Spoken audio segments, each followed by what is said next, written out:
जब कोई ट्रक या बस गड्ढे पर से गुजरती है तो आपने कभी सोचा कि इतना भारी झटका सीधा उसमें बैठे लोगों तक क्यों नहीं पहुंचता? ये किसी चमत्कार से कम नहीं है और इसके पीछे एक खास सिस्टम काम करता है जिसे लीप सस्पेंशन सिस्टम कहा जाता है। चलिए मैं आपको बहुत ही आसान भाषा में 3D एनिमेशन के साथ समझाता हूँ।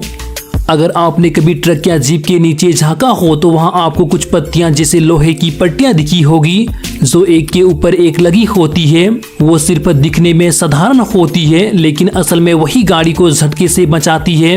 उन्हीं को कहते हैं लीप स्प्रिंग और जब इन्हें एक सिस्टम में जोड़ा जाता है तो बनता है लीप सस्पेंशन सिस्टम। अब जरा ध्यान से समझिए, ये सिस्टम कई हिस्सों से मिलकर बना होता है और हर हिस्से का अपना खास काम होता है।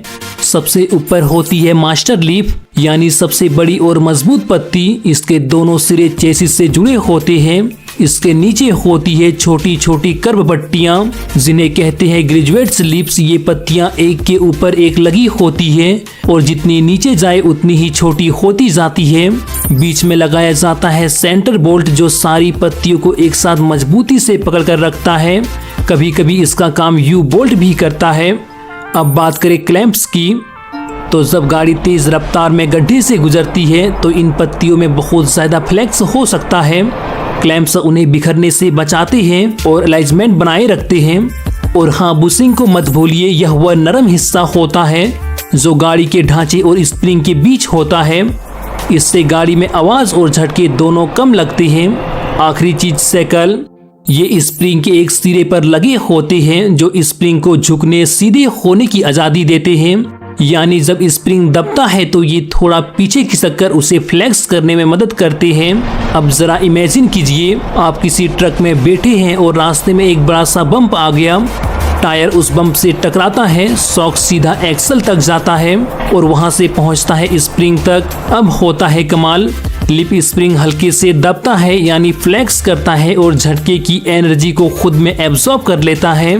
जैसे ही गाड़ी उस बम से बाहर आती है स्प्रिंग धीरे धीरे सीधे हो जाता है और वापस अपने ओरिजिनल शेप में लौट आता है। इस पूरी प्रक्रिया में दो चीजें गजब की रोल निभाती है, इलास्टिसिटी जो स्प्रिंग को फिर से सीधा करती है और फ्रिक्शन जो झटके की एनर्जी को धीमे धीमे खत्म कर देती है। इसका नतीजा ना गाड़ी की बॉडी हिलता है ना ही पैसेंजर को बड़ा झटका लगता है।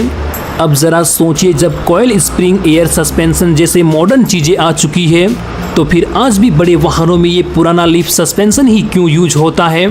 इसका सीधा सा जवाब है भरोसा। ये सिस्टम मजबूत है, भारी वजन सह सकता है और इसका मेंटेनेंस बहुत कम होता है। कॉइल स्प्रिंग आरामदायक हो सकता है लेकिन लिप स्प्रिंग का मुकाबला जब बात आती है स्ट्रेंथ और सिंपलिसिटी की तब नहीं। आपको यह जानकर हैरानी होगी कि आज भी ट्रक, ट्रैक्टर, लॉरी और बड़ी जीप्स इन सब में यही सिस्टम लगा होता है। गांव की टूटी सड़कों से लेकर शहर की कंस्ट्रक्शन सड़कों तक जहां भारी लोड उठाना है वहां लीप सस्पेंशन ही फर्स्ट चॉइस है। तो आज आपने सीखा कि लीप सस्पेंशन कैसे दिखता है, कैसे काम करता है, उसके कौन कौन से हिस्से होते हैं और क्यों आज भी ये पुराने होते हुए भी नए जमाने की जरूरत बना हुआ है।